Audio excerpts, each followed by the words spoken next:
Welcome to this webinar on post-COVID, the position of Malaysia's GBS industry in Asia and beyond, brought to you by the University of Nottingham Asia Research Institute, Malaysia.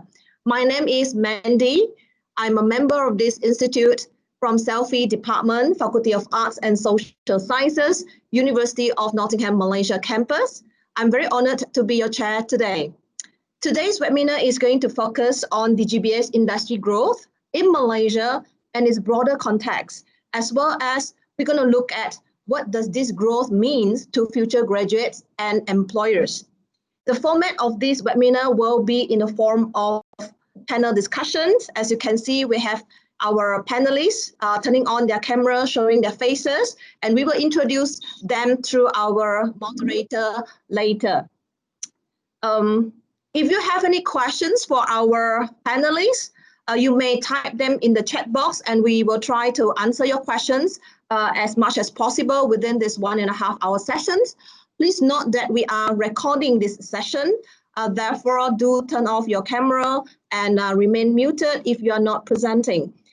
Next, I would like to take this opportunity to introduce our moderator, Assistant Professor of Business Economics, Dr. Venkateshwaran Sharma,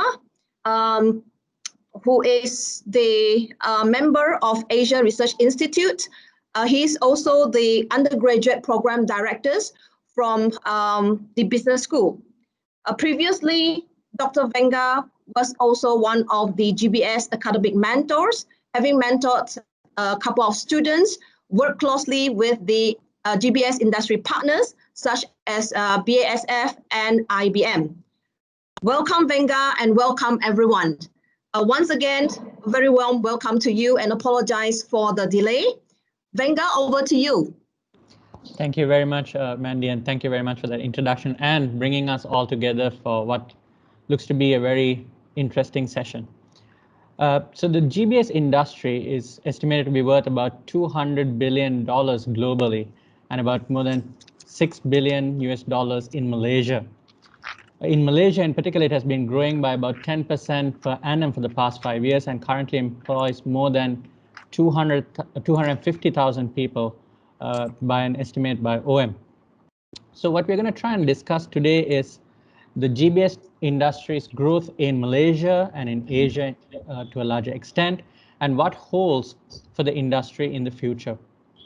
So let me introduce the distinguished panelists who are joining us today.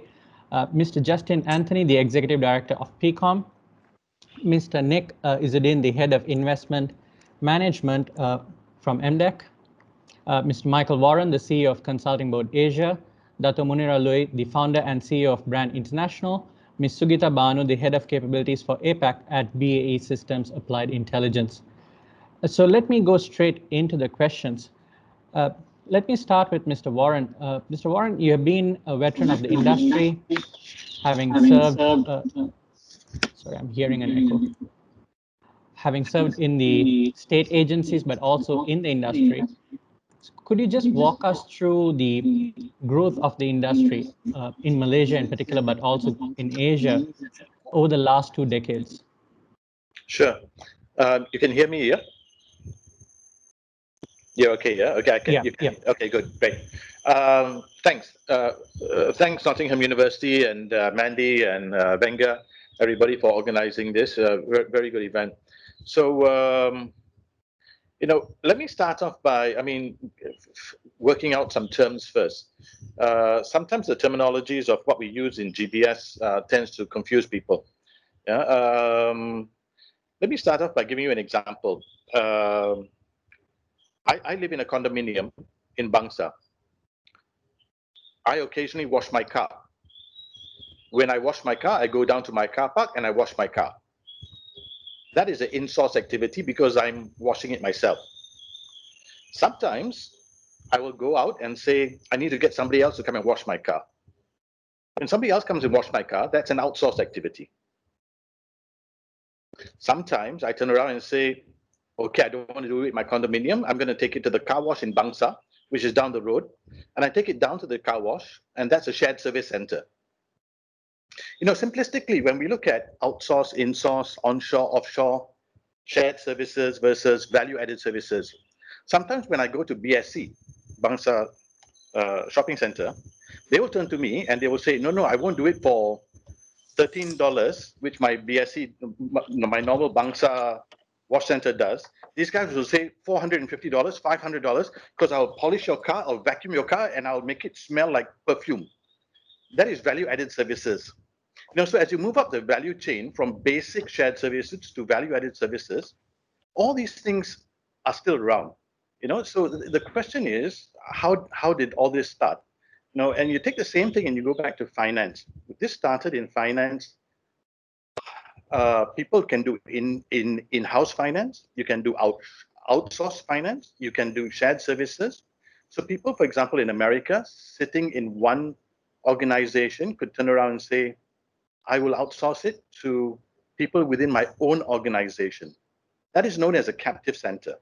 If it's within your own organization, it's a captive center. If you outsource it to IBM or HP or something like that, that's known as a outsource center offshore to somebody else. So there are organizations that will build around that. Now in mid-1990s, the internet was launched. And when the internet was launched, the world became flat. People decided that they said, with the internet, I can move businesses not only into the next building, not only into the next city, but even into the next country or to the next continent. So in the mid-1990s, India picked up a lot of business from the US because they were outsourcing everything to India. In the early 2000s, Malaysia started to jump on the bandwagon. Malaysia said, we can also pick up this business. This is when shared services and outsourcing started in Malaysia in the early 2000s. Now, when you're doing shared service for your own organization, this is an in-house captive. And this whole thing is about cost containment. I will try to put my finance into Malaysia. I might move my call center to Philippines.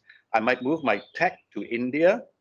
But it's about cost containment and driving down costs.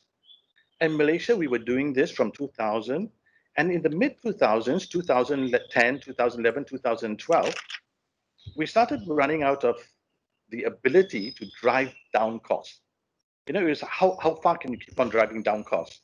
And then globally, people started to turn around and say, instead of driving down costs, can we also drive up value? How do we increase value?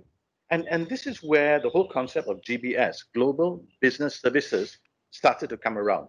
And people started to say, you see, shared services is a horizontal. On top of that, you have IT, you have finance, you have tech, you have different things on top of a shared service horizontal. But GBS, Global Business Services, is a vertical. I'm sorry. GBS is a horizontal. It supports the value of the business. Shared services is a vertical. I might have my finance tower here, another tower here, another tower here in different countries. Here you bring it all under one tower and you say this is Global Business Services. And when I go to Global Services, Business Services, and somebody says, I'm going to save you money, people will turn around and say, no, this is not about saving money.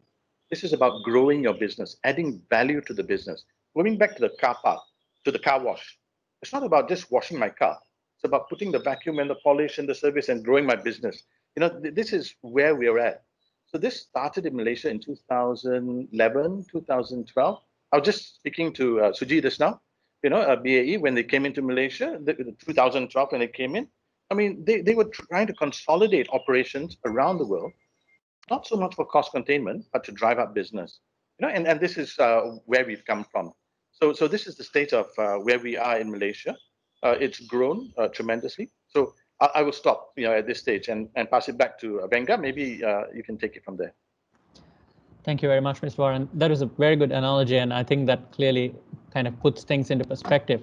So taking it up from there, I'd like to ask Dato Munirah, could you explain us a little bit about how Brandt International operates and what kind of services do you offer to clients globally and your position in Malaysia?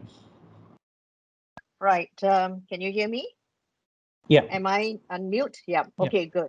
Well, thank you very much for inviting me into this esteemed panel. Brandt International, it's primarily a company that I started about 16 years ago, and we are very much a Malaysian outsourcing company.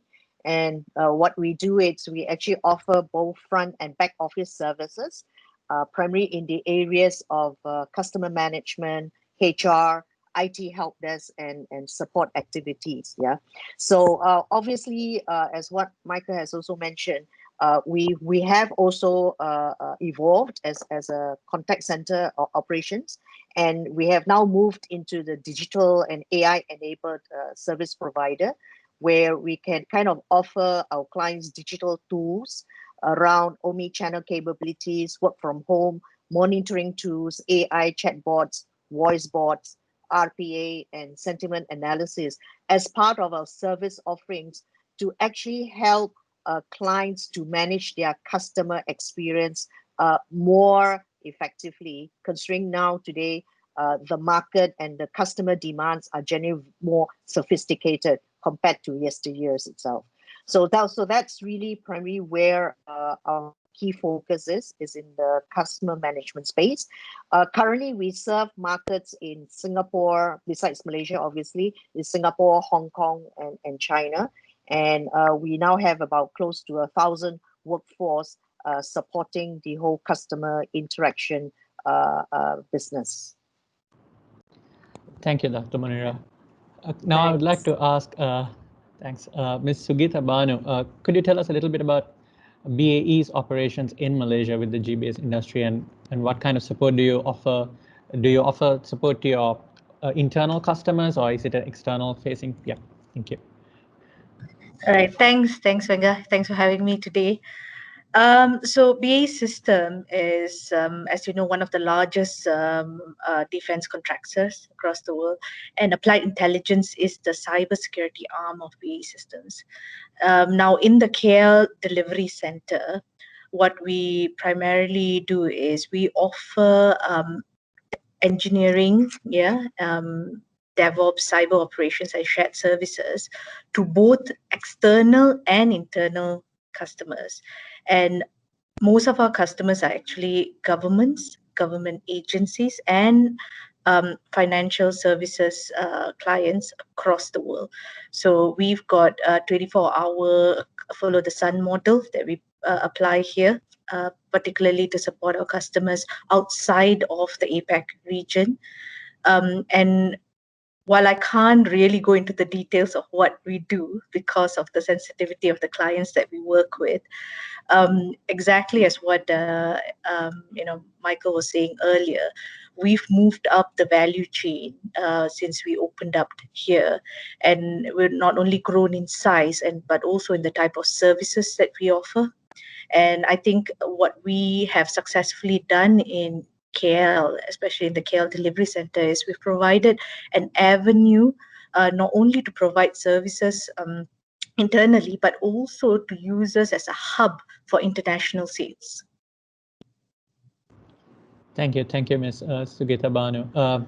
Let me now move on to the state agencies. I'll start off with Mr. Nick. Could you tell us a little bit about MDEC's role in supporting the GBS industry in Malaysia, and how has this role kind of changed in the past decade or so? Thanks, Venga. You guys can hear me, right? Okay, cool. MDEC, obviously, this year is our 25th year of inception. So 25 years ago, we started MDEC, and at that point of time, the idea was to transform the country from manufacturing base to a IT and services based nation.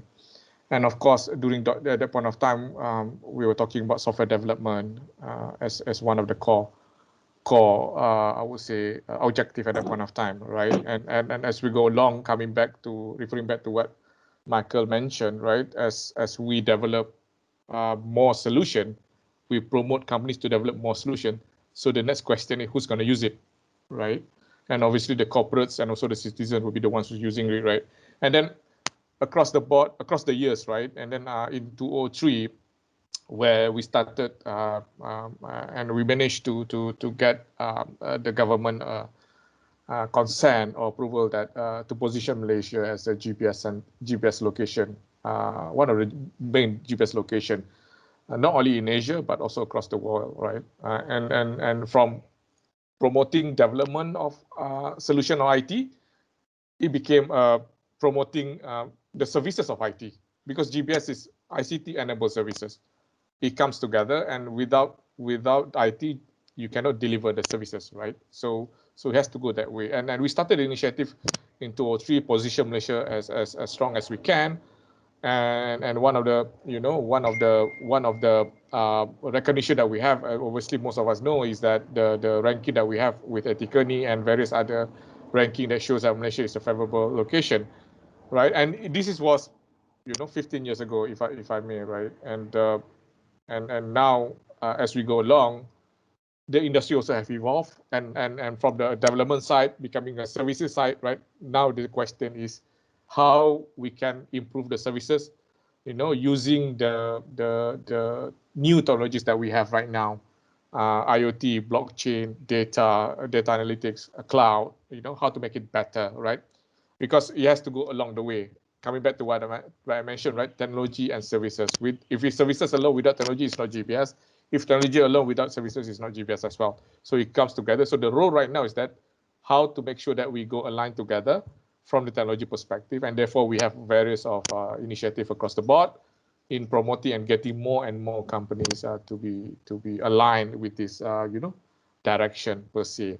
And therefore, I think right now we can see a lot of more and more GBS companies that have moved up the value chain, right? The salary has gone up. Maybe this is something that entrepreneurs like Dato, Munirah would don't want to hear, right? The salary has gone up, so cost will go up as well, right? But this is something that as an agency, as a government agency, as a Malaysian, we prefer to. I mean, we acknowledge that this is something that's very important to make sure that all Malaysians we're part of it and continue to have job opportunities at the right value, I would say, with the right qualification. Yeah. So I think that will be as a start from MDEC. Thanks, Mr. Nick. So following up from that, Mr. Justin, we would like to just find out what is PIKOM's role and how does it complement or kind of differ from the role of MDEC in supporting the GBS industry? Okay, thanks Venga, thanks Mandy for having us on board. Just to give you a little bit of perspective into how OM, in terms of OM is formerly we are known as Outsourcing Malaysia, and a few years back we sort of gave it a rebranding and just call ourselves as OM, which was actually formed in 2006 by PIKOM and also a few parties which were involved, and MDEC is also one of them. And you hear some of the old names like people like Rob Kaiser and Matthew Bassing and all these guys were actually part and parcel of this, instrumental in making setting up OM. So when we started off in OM, quite similar to what Michael has mentioned, when the shared services and outsourcing companies started growing sometime in the year 2000. So PIKOM felt there were also local players that were actually booming in the country during that time. So in 2006, we formed OM. In that time, we only had about 20 members. Today, we have approximately about over 100 members now. And the idea for this being set up is for us to provide market information and research to our stakeholders. That is one. And also to help to grow and nurture our local players. And one of the things that our activities that we do is actually organize market access programs in the forms of B2B and getting potential buyers to actually meet with our members who are service providers. And that's what we were doing over the years. And sometime in 2013, we also felt that the shared services organizations were also not tied up to any association. So in 2013, even the shared services organizations are also part of the OM membership. All right.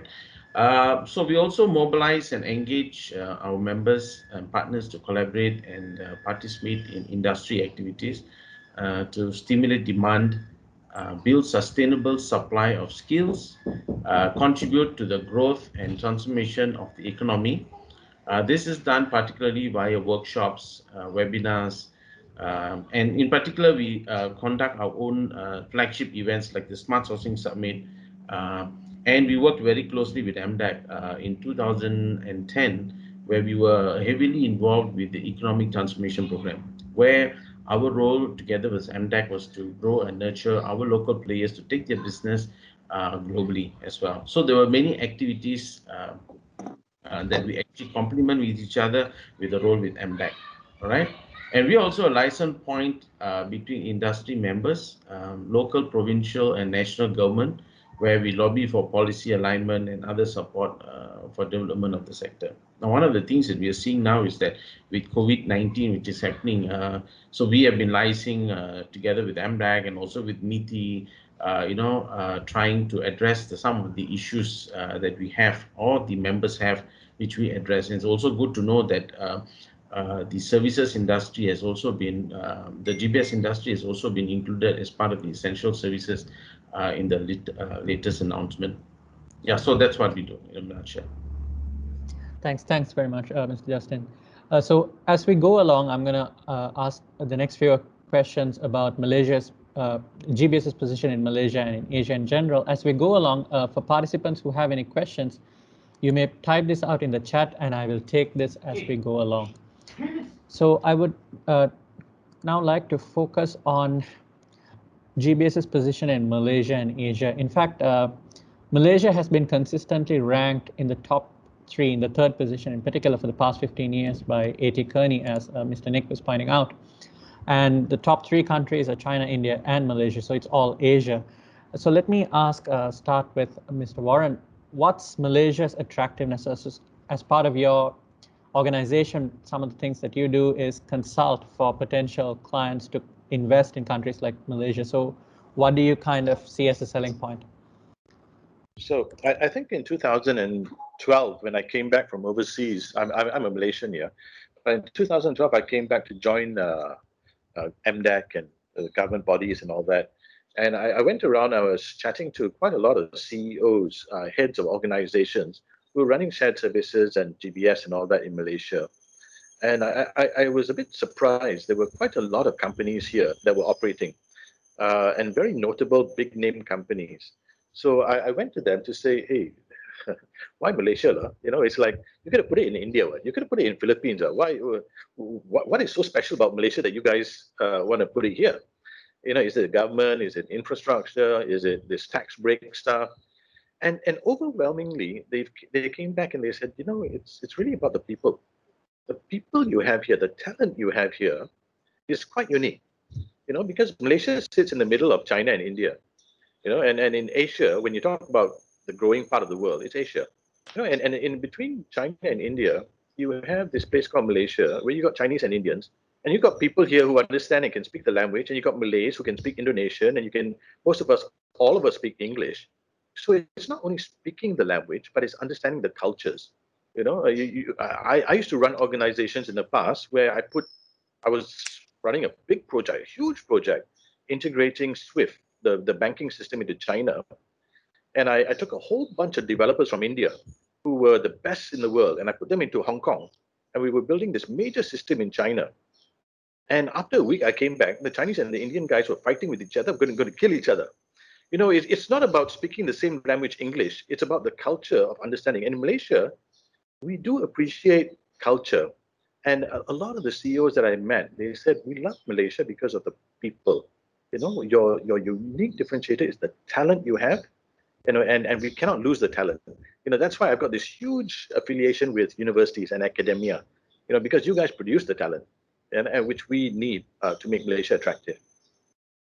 Venga, back to you. Thanks very much, Mr. Warren. So let me ask Ms. Sugeeta, so given BAE's global position and the many countries that they can choose to invest in, what made them move to Malaysia, and how strong is the position in Malaysia? As in, are they set in stone here? Are they considering movement? What's the position? So there's a lot of things to like about Malaysia. What is there not to like about Malaysia? That's what I would say, right? So we've got great infrastructure, we've got great people, and we've got great food. Like no one comes close. Come on, right?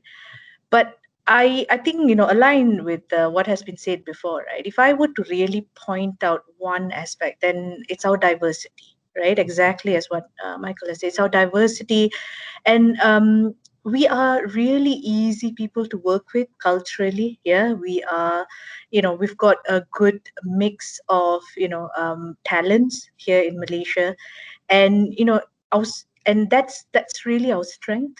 That's what BAE sees in Malaysia. They like the mix of culture that we have. They like the ease of doing business, not just with external clients, but also when with the internal staff, right? So among when we work with people in the US, in the UK, Australia on a daily basis, and it's what they like about us. When you talk about our position, that's a very interesting question. It's a bit loaded as well, Venga, unfortunately, but it's never certain. We're not cemented here, right? Things change all the time, right? Even in the most, in the most firm democracies, you've seen some changes, right, this week, which is really amazing. But what we need to do, and we need to prepare for the eventuality of anything happening, right? So from I won't speak on behalf of all companies in Malaysia, but from an AI perspective, we need to continuously remain competitive. So Nick mentioned how our salaries have increased, but it needs to be in line with productivity and innovation. Yeah, I mean, we're really, from a BAE perspective, we're really comparing ourselves against Eastern European locations where they've got a huge number of tech savvy people, and they've got the education system set up to deliver more talented people across the next few years. Yeah, so in our case, I think Brexit would be actually a blessing in disguise for us. Yeah. But I really believe that we should never rest on our laurels. Yeah, we should build on our strength, which is our diversity, but we should also always constantly innovate, and always, bring more value to the work that we're doing here. Thanks, Ms. Sugeeta. Dr. Munirah, so I would like to kind of follow up from that. So when you started Brandt International, it's a homegrown company. What was the attractiveness? What made you think that, yeah, we can set up something here and it can start to serve companies overseas? And who are your main competitors? Obviously, the talent and the diversity was very critical in terms of the value that we can bring to our clients. But having said this, one of the key things that we saw, and I bring to the recent COVID and the pandemic of the first MCO that has happened, and how we saw Malaysia is well poised to reflect our resilience, right, in addressing the COVID situation, as how we have performed comparatively with our neighboring countries in as far as the GBS industry is concerned. All right. So in fact, during COVID, the business in the GBS was accelerated. The growth was tremendous, and this has a lot to do with the fact that we had ready infrastructure, network, and talent availability to actually address the increase in demands of our services itself here. So I think that augurs well for Malaysia, to the fact that beyond the soft aspect, which is the people part of it, the infrastructure allows, and the net connectivity allows us to compete in a much more effective manner. Now, looking at our neighboring countries, where we actually saw in India and Philippines, they were facing a lot of challenges during COVID, where they are expected to work from home. All right. So compared to Malaysia, our ability to work from home was far much scalable comparatively to India and Philippines, because the infrastructure, the connectivity was less superior compared to what we have in Malaysia. And I believe that this could be what we call our unique value proposition that essentially we can offer to the market, because now we begin to see more and more organizations who are now looking at multi-locations, multi-vendor strategy as part of their outsourcing strategies itself here. So we are in a right place. We are in the right time. So I think Malaysia needs to kind of ride the wave by better positioning ourselves, better brand awareness from a national agenda to kind of promote Malaysia as the alternative location. Thanks a lot, Dato Munirah. So Yeah. taking on from that, Mr. Nick, what is MDEC's role in kind of promoting and positioning Malaysia's GBS industry, and how are we trying to position compared to some of the other countries that have been mentioned? Eastern Europe, for example, the advent of AI. There's also growing interest in countries like Vietnam, Indonesia, and even Southern America, Chile, for example, or even South Africa. So how do we position ourselves? Well, well, I think coming back to what respective panelists mentioned just now, a couple of factors here, right? And the talent side, I think the one that really stand out will be the multilingual, I would say. So multilingual will be the add-on into the rest, right? So if you have a IT specific or finance specific graduate, so multilingual will be the plus point. Setting up in Malaysia, obviously you can serve ASEAN country or even Asia Pacific country to the extent, right? That's one thing, and the other part will be that in terms of or should I say the market that we have right now, that from a geography perspective, time zone and everything, right? So that one is given in a way, right? So coming back to us is more towards where we should play our role, right? And definitely when looking at the evolution of GBS itself, where we started in 2003.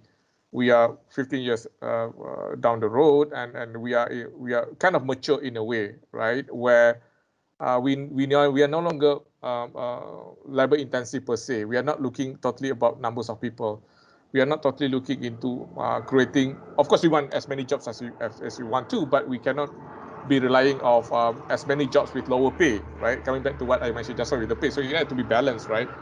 And if you can see the sharing EU statistic that we had during the early days, we had about probably 300 companies at that point of time, GBS, where the average amount of people at that point of time, average amount of employees at that point of time, probably at around 300 to 400, right? And now we can see that we have more than about 600 plus companies.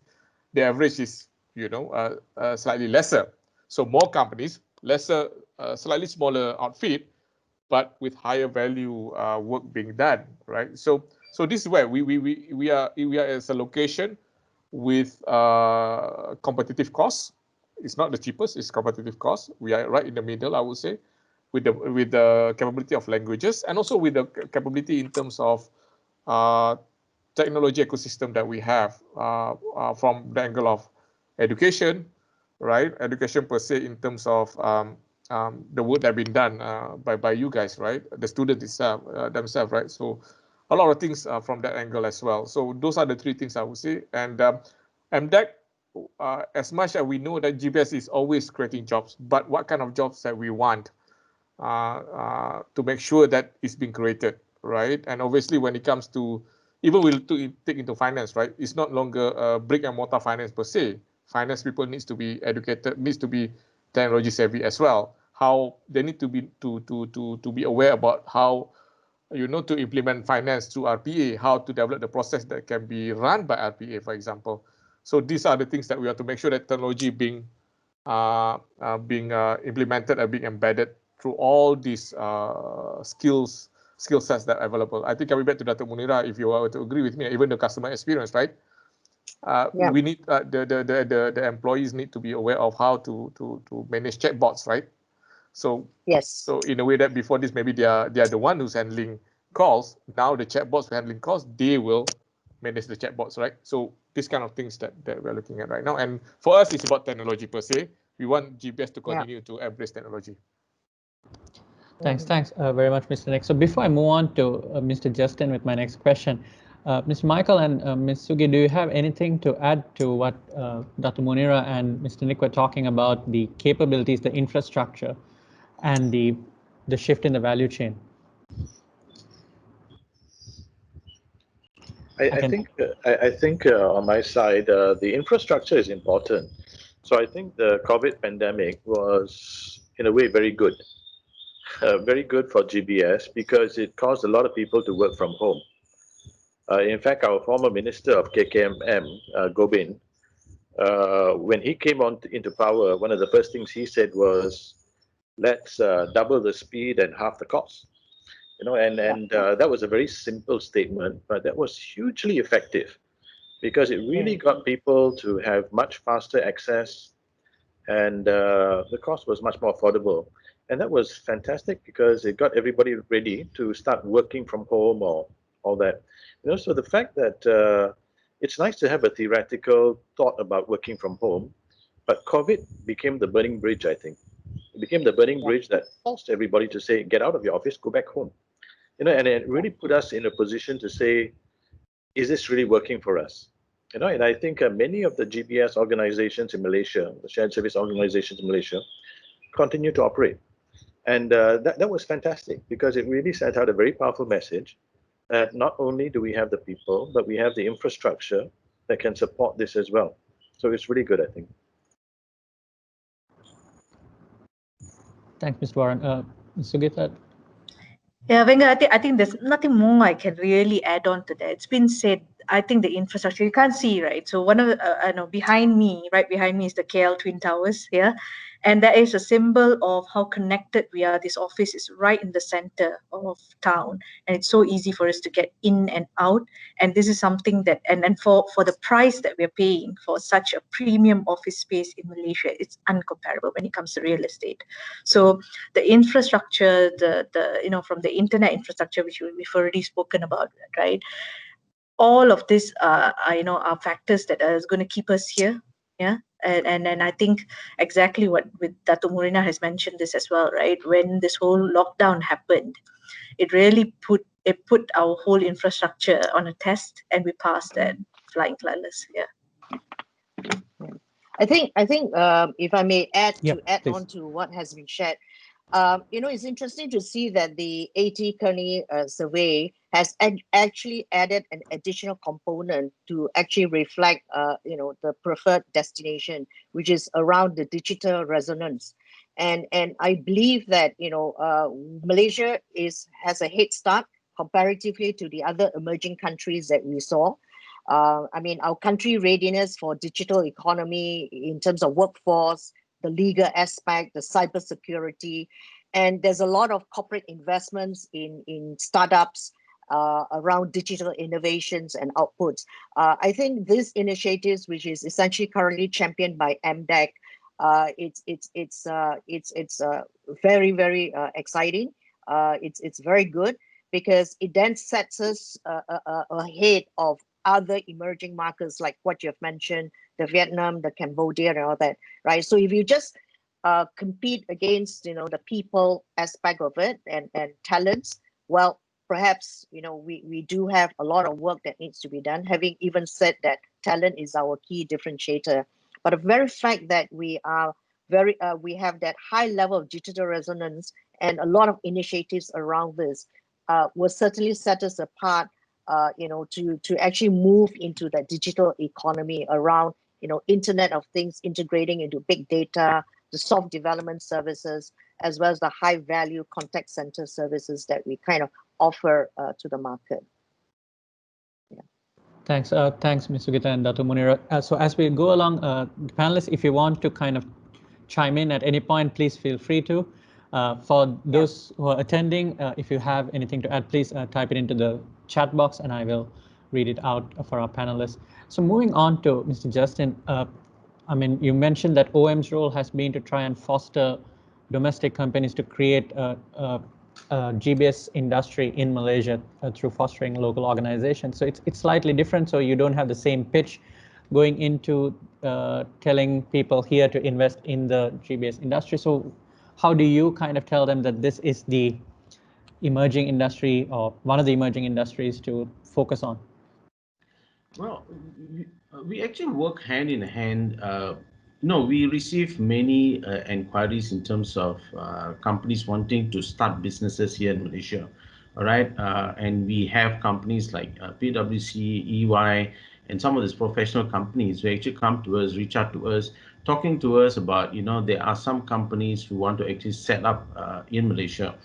So in these instances, we speak to them and promote in the same manner in which how we are all promoting Malaysia is, all right? And I think everyone spoke well in terms of our strength, all right? You spoke about, you questioned about just now about Latin America and China. They all have their own issues.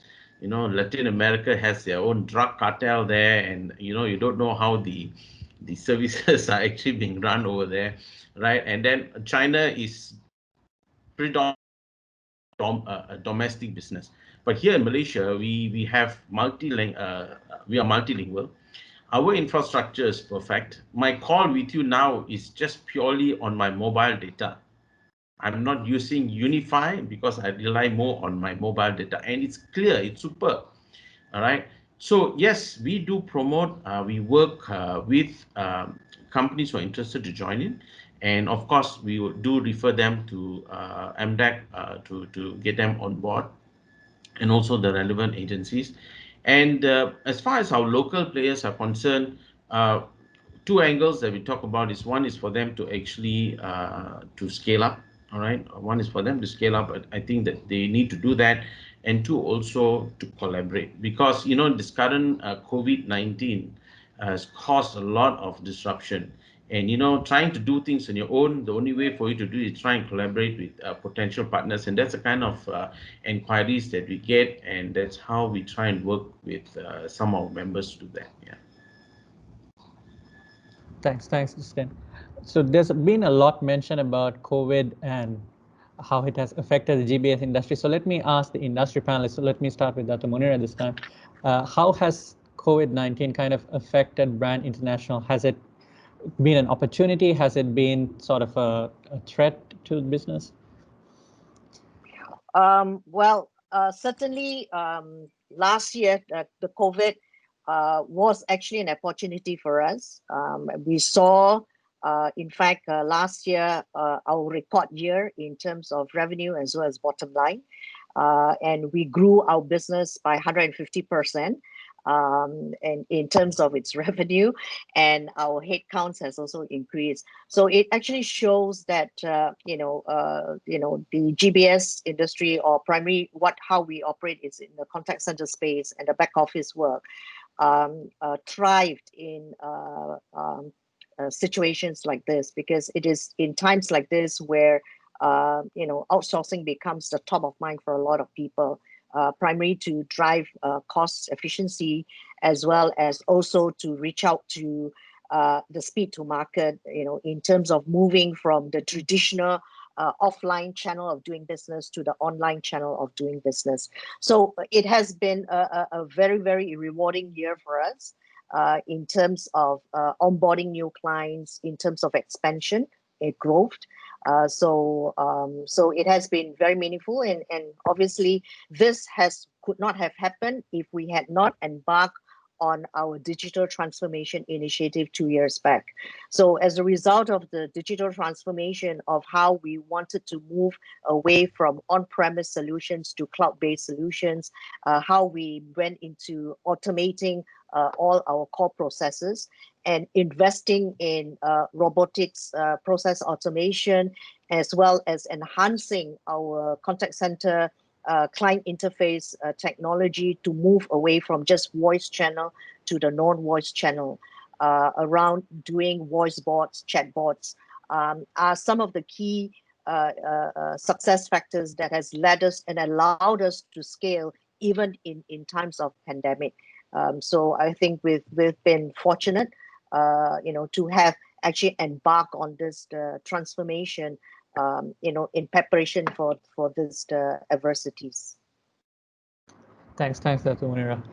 Yeah. Ms. Sugeeta, Ms. Sugeeta, so I'd like to kind of follow up on that, but ask you a slightly different question. How has it been at BAE, and how has work from home been for colleagues? Has things changed? Has it kind of accelerated something that was inevitable? Yeah, absolutely, Venga. I think we so obviously because of the nature of our work, right? Some of our deliveries can only be done in what we call secure rooms. So these are rooms with no windows, no doors, with certain types of setup.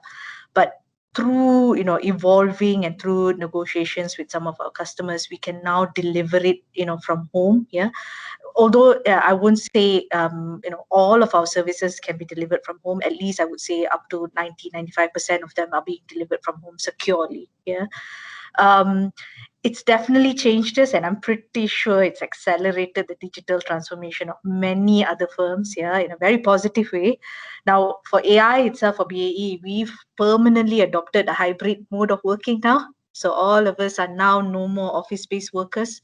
What we have done is we've updated our ways of working. We've also have plans now to change the setup of our office. So our office currently is just rows and rows of desks, but we're actually going to move it into more collaborative office spaces because that's to support this new hybrid mode of working. So we're quite excited, exactly what Dato Munirah said, right? It's been the best year ever for AI, right? It's, I've never seen profits like this. Our productivity has increased. It's been a blessing in disguise. Yeah, the beginning of it was a bit rocky, but it's been a real blessing in disguise. And I think it's accelerated the digital transformation that we were already on, but it just accelerated it further. So I think all in all, this new mode of working is what the staff are also excited, because now we are more, managers have become more human. They're more open to this flexible working, with parents and childcare, especially with schools being closed. But it also removed one obstacle that we had, which was we used to people needed to work during certain hours, which was Malaysian, work hours. But these days, that's not a problem anymore because schools being closed. A lot of parents have their childcare duties. They are very open to work other hours, which then overlaps with some of our global customers, and it's another advantage that we've seen through this whole period. So all in all, I've got nothing but positive things to say. I think if anything, a year down the line, we may end up less sociable than we used to, and miss a lot of our social interaction and the makan that we used to have. Thanks, Venga. Thanks. Sugi. Can I just follow up with you, because we have an interesting question here from one of our participants, Ernest. Right.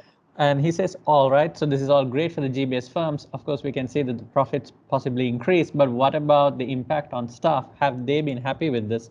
What about their motivation, training needs, work-life balance? Are they kind of being worried about being cooped up and all of that? Yeah, so spot on, right? So mental health is one of our biggest concerns in AI, right? So this year alone, we would have launched at least 20 different programs on mental health. Not only that, this is the first year we've announced an external service for our staff for them to ring. It's an anonymous service that they can ring at any one point if they need someone to talk to. But exactly as what I said earlier, right? That social aspect, we as Malaysians are social animals, right?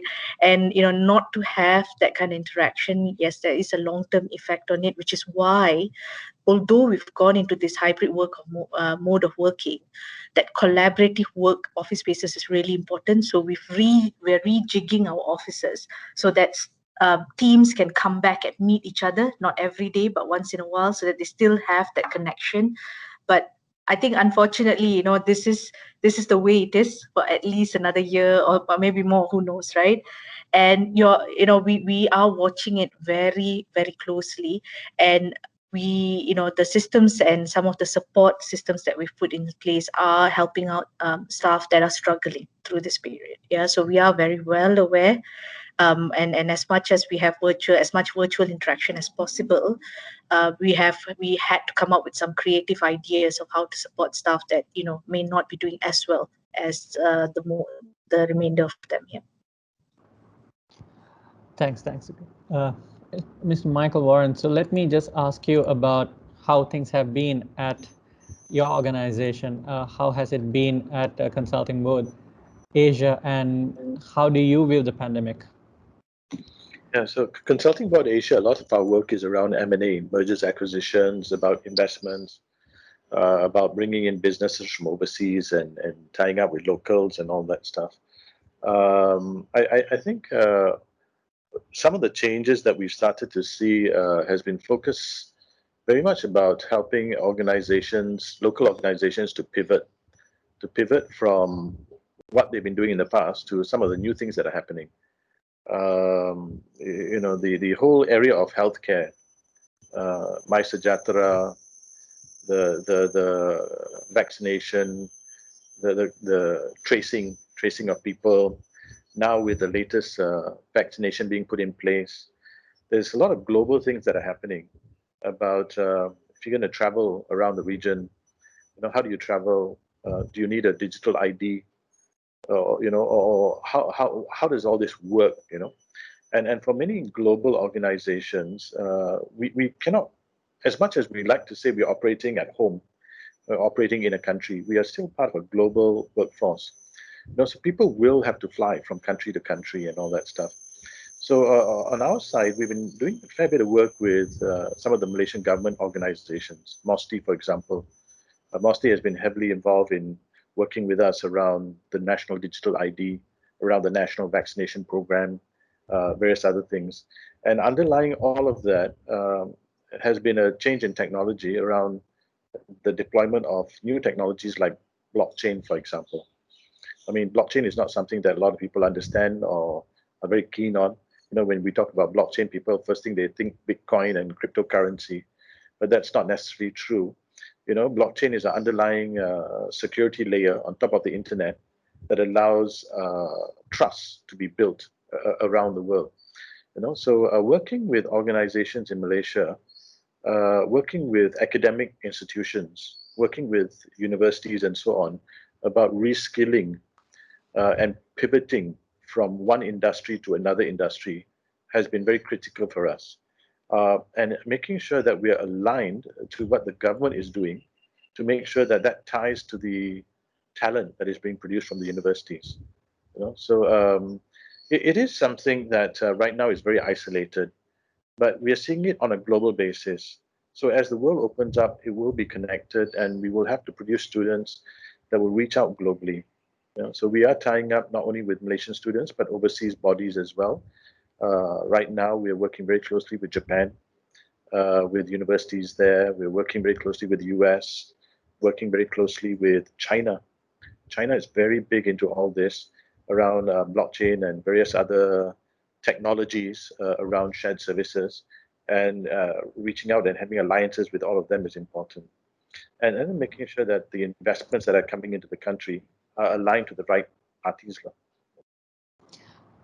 Can I just follow up on that, especially on the education part of it, because we have quite a number of students also joining us in this discussion.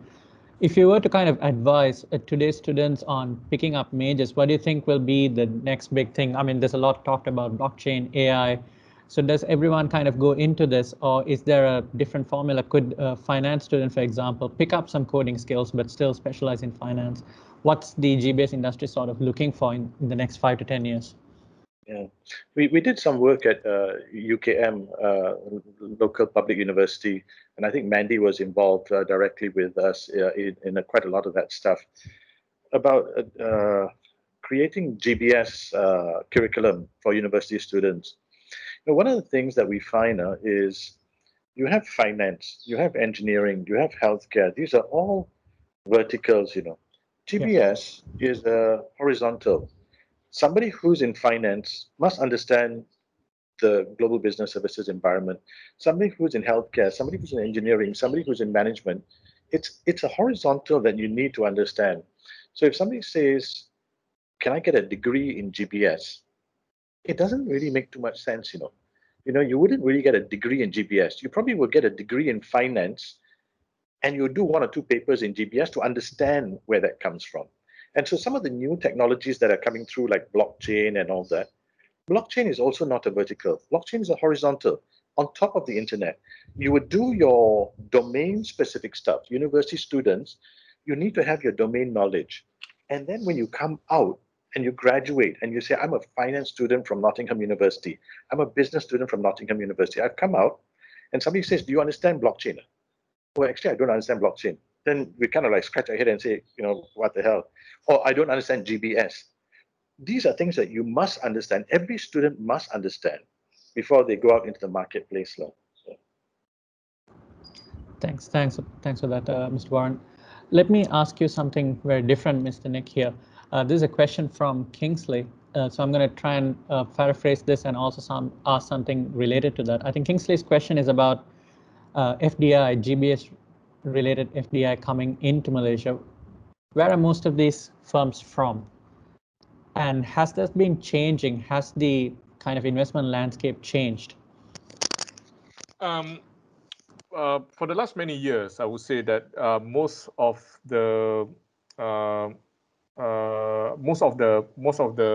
investment, if you look into the profile of a country of origin, or we refer to what we call it the region, right? So obviously Malaysia as a country for GBS per se, mainly from Europe, right? When it comes to the size of the GBS outfit over here, right? Sugi, for example, BAE, right? UK, right? And the likes of DHL, HSBC, Shell, Standard Chartered, right? All those are Europe-based due to the fact of history that we have, right? Commonwealth and so on, right? So it's more towards that, right? But then, and it has been for many years. But then I think the last couple of years, we can see that more and more, I would say, Japanese companies coming in, right? The likes of, and also they're expanding over here as well. The likes of NTT, for example, they started here. I mean, they were the first, I would say, the early bird, the first multinational in MSc program, started with data center, and now they're solely for data center last time, and now they are looking at GBS as activities to be run or to be located in Malaysia, right? And they're expanding in this area. And Transcosmos, for example, right, a customer experience outfit from Japan that manage e-commerce, industry, right? So there is in 2020, they set up their third center during the pandemic, right? And this is one of the things that, and then also the likes of Hitachi, for example, NEC. So we can see a lot of Japanese companies has been here for many years, right? But now we can see that, hey, more towards the GBS side of things, where they have more confidence. They have seen, I would say, the earlier ones, right? The earlier companies that came in successfully operate in Malaysia and expand. So now we can see more and more Japanese. China, we cannot run away from it, right? The likes of ByteDance, for example. A lot of content moderation work also being done from here. So we can see a lot of this trending right now. But the companies from Europe continue to maintain over here in Malaysia. From US based also continue to maintain in Malaysia to continue to operate, right? So we can see the stability from here as well. Yep. Just to add on to that, I have another question here from one of the participants, Mr. Tan Wei Han. He's asking about the political landscape in Malaysia and recent reports of some FDI not coming into Malaysia and moving into other ASEAN countries.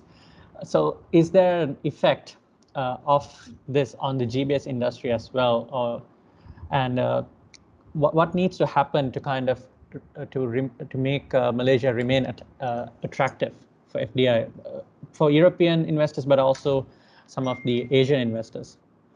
The question for me, right? Yep. Oh, then well, I mean that if you refer to that particular comment, I think from that social media, I think the respective minister has commented on that and provided input. So let's not touch on that, right? So the detailed part, right? So but in a way, from the GBS industry, from MDEC perspective, a couple of things I would like to highlight here. GBS has been, the 2020 shows us GBS is a resilient industry. First of all, the resilience. It shows that resilience, right? I have to admit that there were companies, or even currently there are companies that letting go people, but I can see also many more companies that hiring people, right? And we can see the balance over there, right? One story that I have in one GBS location in Malaysia, when they heard that particular company is in the top floor, releasing people, right? So the HR will wait at the ground floor, right?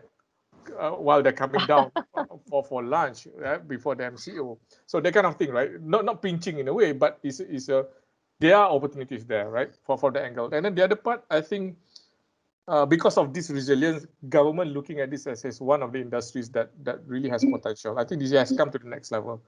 One of the things that that coming in 2021, if everything goes into place, right? So there will be a system from the government in terms of hiring and also training for GBS industries, right? This is yet to be announced, but this is something that upcoming. We are finalizing the details. Hopefully, finger crossed, everything will be in place. So this is about how to help companies to hire more GBS industries, GBS employees, not only from the retrenched, not only from the people that be impacted by the pandemic, also for the fresh graduate as well. So there will be some allocation that available to all GBS companies that hire this portfolio or profile of groups of people, right? So this is something that government put on the table, saying that, hey, GBS, you are resilient, right? We need you to expand more. We need you to help other industries that are impacted with pandemic, right? Like the airlines, hospitality, for us to make sure that everybody will be able to have jobs moving forward, right? So this is something that commitment by the government. And I think this is something that instead of we giving to certain companies, we are putting everything on the table for companies to enjoy it. So finger crossed, everything will be in place. So by all means, later on, we can work on this thing together. And I think the other one that the importance of GBS, this is an unofficial numbers, I would say, right? Unofficial numbers that we have, new investment that we brought in during that is about 5 billion per se right now. We're still calculating finalizing the numbers, and then with estimated of 7,000 jobs moving forward for digital and also GBS investment moving forward this year for the next probably 3 years commitment. And then I think we're looking at currently 5 to 10,000 jobs available for next year alone for GBS industry, for this year alone, for this year alone, 2021, that currently been offered or made available by companies across the country, GBS country. So it's very exciting, right, for us for 2021. Yep. Some very interesting. I just want to add on to what Nick has also mentioned. I mean, in response to that questions by Tan, right? While we have been seeing that there are a lot of giant tech companies, who are actually reallocating their HQ into other cities, and I think probably what is in the news is that everybody is kind of moving to Singapore, right? But I mean, logically, if you look at it from a business perspective, while HQ regional decisions are being made in Singapore and all that, but you'll be amazed that, at the end of the day, the delivery and the support needs to also be managed and handled in a nearshore capabilities. So Malaysia is still very well poised to be able to attract the services that supports the decision makers, right? So decision making can still be in Singapore, but work has to be done, and that's where we can ride on that opportunity, right? In terms of, again, we talked about the talent, we talked about the infrastructure, and us moving into the high value services offerings as well. Just to add on, Venga, to what has happened, what Nick and Dato Munirah has mentioned, right? I think, and also to the question, this Malaysia for the GBS industry, we are experiencing a leaking bucket syndrome. Okay, you have water and you have a bucket which has a hole. All right, so we need to address that. Okay, the only way to address is, to cover the hole is not going to happen, because you cover this hole, it's going to open up another hole. All right, so agencies like us, like MDEC and PIKOM and OM, and together with the other agencies, is where we have to come together to try and see how to actually address these issues now. So I think, just wanted to add that point. Thanks, Can I say something as well? Yeah. I think at every stage of change, we need to see what's happening on a global basis, because GBS industry is about servicing the global markets. It's not about servicing the Malaysian markets. There were times where, when I was with the government, we would see that the Russian government was having major issues, The Russian government was clamping down on billionaires and all that, and they were all running away to Europe, to US, to Singapore. So we went to them and said, if you're going to move all your billions into Singapore, Hong Kong, and all that, you're not going to move your back end to those places.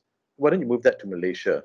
But we had to engage. At the government level, we had to go out there and engage with them to say, how can you bring a business to Malaysia? So we had organizations like Luxoft. We sent them up to Penang, and they wanted vodka and beach. So they didn't want to come to Cyberjaya, but they would. So we sent them there to Penang, but you engage with them. We had China trade wars with US. When that goes on, the US companies cannot exist in China. Apple had to move hundreds of thousands of people out of China to support the Chinese operations. They cannot exit China. No, we had a 5,000 man operation opportunity to move 5,000 people to Malaysia. And we were looking for buildings, huge buildings to accommodate all these people. Every stage of the world market, when something happens, we have to sit there and say, what is happening around the world? Suji, you mentioned about Brexit, for example. Brexit is happening right now. How many UK companies need assistance to come here? Somebody asked me the other day, tongue in cheek, they said, hey, what can we do in the US? What business can we find? They say, very hard, the US now very hard. I say, go to Trump organization. He's got 500 companies. He's trying to run out of US right now. We all laugh about it, but he's got 500 companies getting out of US looking for somewhere to host. Every stage we have to monitor the global economic perspective to understand how to engage. And it cannot be you or me, it has to be the government. We have to work with the government organizations and lobby to get them to come and see Malaysia as a friendly location. Otherwise, this empty bucket or the dripping bucket syndrome that Justin is talking about, we will start losing business, but we need to top it up very fast. Thanks everyone for very insightful comments there. So in the interest of time, I'm going to ask Mr. Justin a question, and this is something parallel to what has been being discussed. So let's say we are successful in bringing a lot of companies into Malaysia. So one of the challenges is possibly finding all the people to work in the industry. There needs to be some form of upskilling, reskilling, and the graduates need to be ready for the GBS industry. So what has been PIKOM's role in kind of connecting the industry and the academia? Yeah, okay, thanks. Good question. So as far as PIKOM and OM is concerned, we have actually the last 4 or 5 years been working with the academia, all right? And we started off with very actively in the GEMS SSO program, which collaborated with MDEC and Talent Corp, where we actually went to universities. We worked with 5 universities in the likes of UTHM, UKM, UITM, MMU, and okay, I forgot another one more. Okay, so 5 universities we were actually working with. So we actually placed and trained about 260 final year students to potential GBS companies. All right, it was a good program. All right, but unfortunately, the challenges that we have is we need to the students are not aware of the potential or growth opportunities in the shared services and out in the GBS organizations. So the challenge was first actually go and reach out to these students and to speak to them and encourage them to join, which we successfully placed quite a number of students in these companies. So these are the things that we continue to do. We are now working with also with Nottingham in terms of coming up with a report to address the GBS talent survey. All right, so that should be out towards the end of this quarter. Now, these are all the salary scale which you'll be able to share with some of the students to tell them, look, potentially, this is the kind of income that you're going to earn if you join a GBS organization, a shared services or outsourcing organization.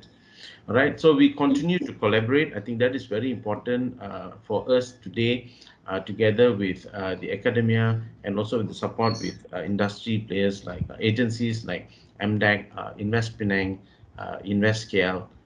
We are working collaboratively with them to try and address some of the issues faced in terms of the talent. I hope that addresses the question. Yeah. Yep. Thanks, Justin. So coming to the end of the session, I'll just like to pose two questions really for the panelists. To kind of sum up our discussion, what do you think are the key areas of focus for the industry and for the state agencies to remain, for Malaysia to remain kind of prominent in the GBS field? And what do we need to do as universities, for example, to help the GBS industry? And what kind of things do the students need to focus on if they want to be employed in the GBS industry? So let me start with Dato Munirah first. Well, I guess this represents my wish list as well from what the government can do for us. We talked about job creation and all that, but coming to that point around the fact that what about the demand side of it? While we have ample supply of workforce, talented workforce, but we also need to work on the demand generation. So I think from a government perspective, I think it's really key that they promote Malaysia more aggressively in terms of Malaysia as an alternative GBS hub for GBS to large MNC companies.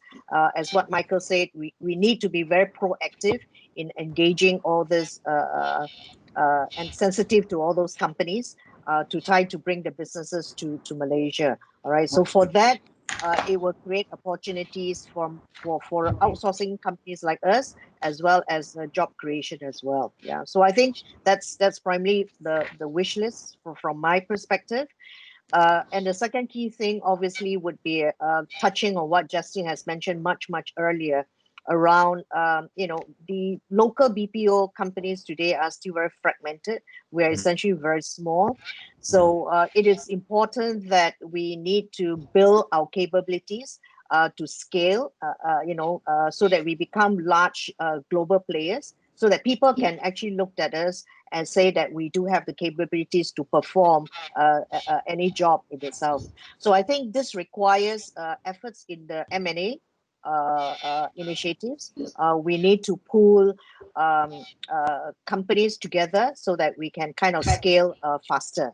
I think so. These are probably the two things that I think that is essential for us to kind of stay competitive.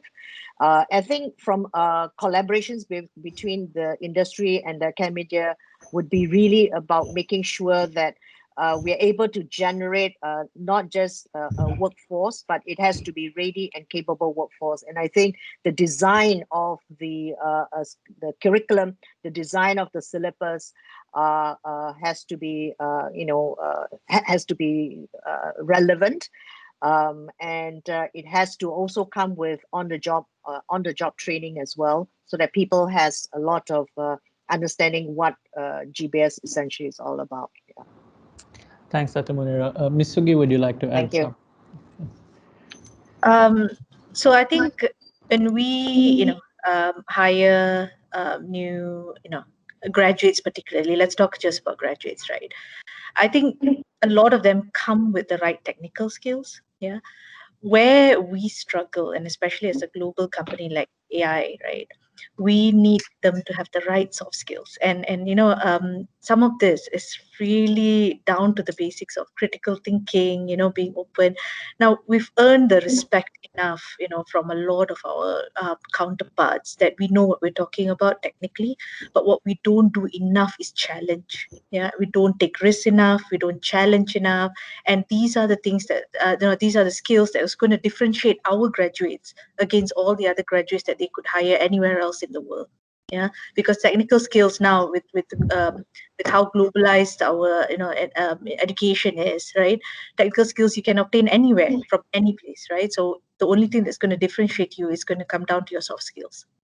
So I think my only advice to academia particularly is just to produce more of those graduates with the right soft skills, because that's the extra edge that we need. Yeah, and that's what we need to remain competitive. Thanks, Sugeeta. Insightful comments there again. Mr. Warren, what do you think about the comments coming in? Yeah, I think two things. Parting, my last few words. Parting, when somebody says why Malaysia, it has to be an escalator pitch. if 30 seconds we cannot articulate why Malaysia is so different, then we've lost it. We have to understand why people will bring it to Malaysia. And now with US erupting, they're going down in a ball of smoke, I think. So everybody's going to come out to China and Asia. And when people come to China and Asia, they're going to come to China and India. So I think Malaysia is a cultural appreciation hub for Asia. And if somebody says, why Malaysia? Because we're a cultural appreciation hub between India and China. Choose us, because that will make. So Nottingham, what will make a difference? Do you have a branch in China? I think you do. Do you have a branch in India? No, but in the UK. Okay, so 2021 plans. You set up a branch in India, and then you become the cultural appreciation hub of Asia. My second thing for Nottingham, for GBS as a whole, for the Malaysian government and everybody, one of the reasons people choose a country to set up an outsourcing hub or shared service hub or GBS hub is stability. You're going to set up something not for 1 year, not for 2 years. It's going to be for 5 years or 10 years or more than that. So government framework stability is important. So one request, which I don't think anybody here can make too much noise about, is my request is that the government stops changing themselves. We had one government for 60 years, and then in the last 2 years, we changed 3 governments, and now we're talking about another GE. So if these guys stop changing, then people might start reinvesting in Malaysia. But that's beyond our scope, lah. Nick, or maybe Nick can pick this up, lah. I think there was a stop measure today, right? Huh? I think there was a stop measure today, right? Yeah, and the moment Muhyiddin announced it, Trump said, I also will follow. He also set up an emergency. See, people follow us. Malaysia boleh.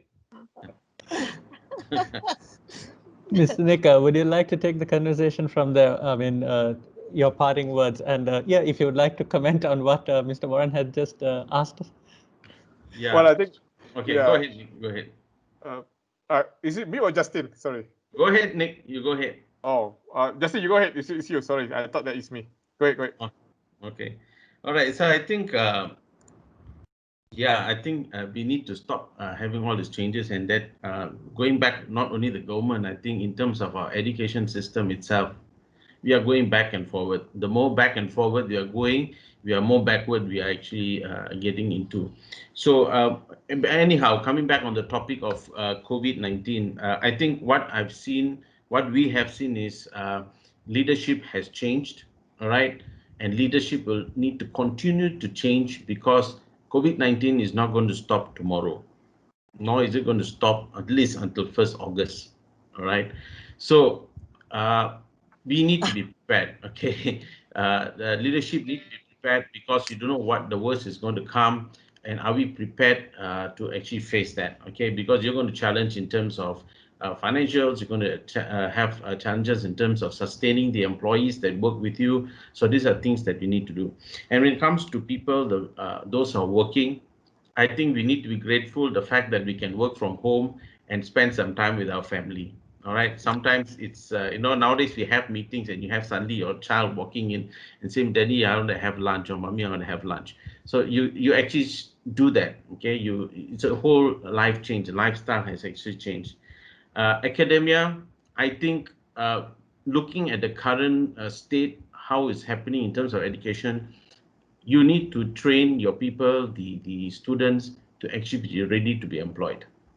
I think that model will have to change, all right? And I think moving into having a GBS curriculum, which what is Nottingham and UCAM and even USM is doing, I think you need to ensure that when they go out, they are ready for employment. I think that needs to be changed. Okay, that's my parting comment. Thanks, Mr. Justin. Mr. Nick. Mr. Nick. Yes, thank you so much. I think a lot of things being said and a lot of changes happening around us, right? But the good thing is, I think I'm always positive about GBS, and a lot of challenges along the way, right?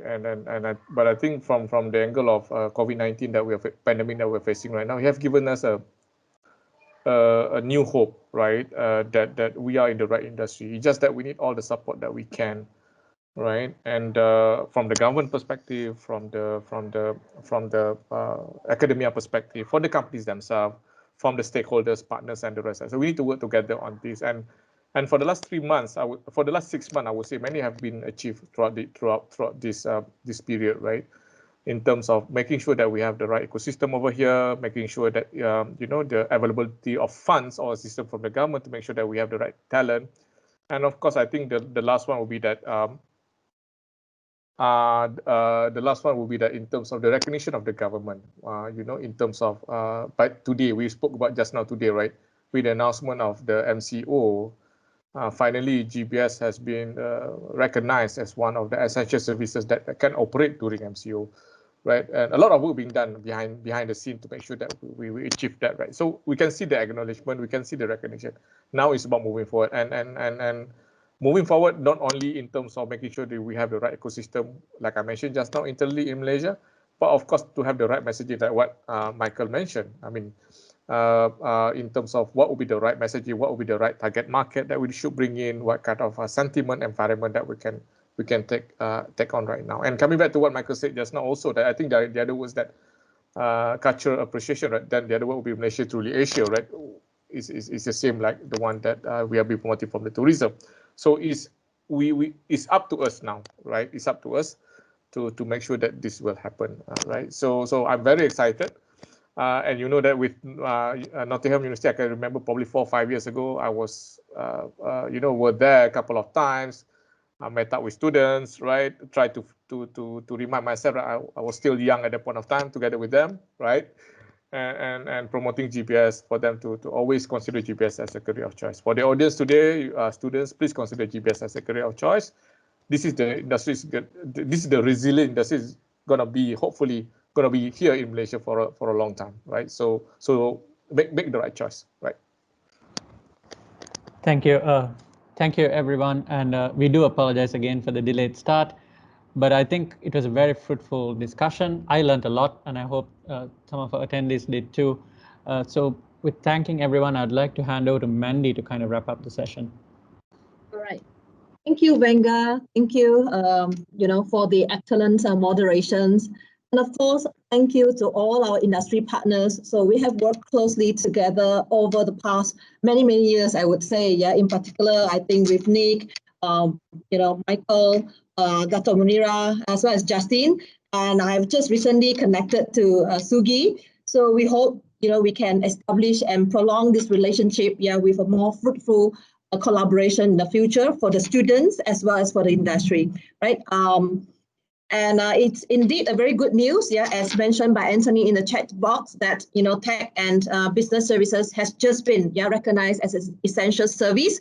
So hopefully it doesn't really disrupt the operation as much, and I'm sure that would be one of the biggest worries among the GBS players during this MCO, CMCO, and a lot of uncertainties, fluid situation out there. Right, and of course, I would like to thank all the participants, for your valuable time here, and I also learned a lot. So I hope you have a great, takeaway from this webinar, right? And on behalf of the University of Nottingham Asia Research Institute, Malaysia, I would like to once again thanks everyone and wish you all the best, a great year, and a more rewarding year in this year 2021. Thank you so much. All right. Thank you. Thank you. Thank you. Bye-bye. Yeah, thanks, Stay everybody. safe. Bye. Bye.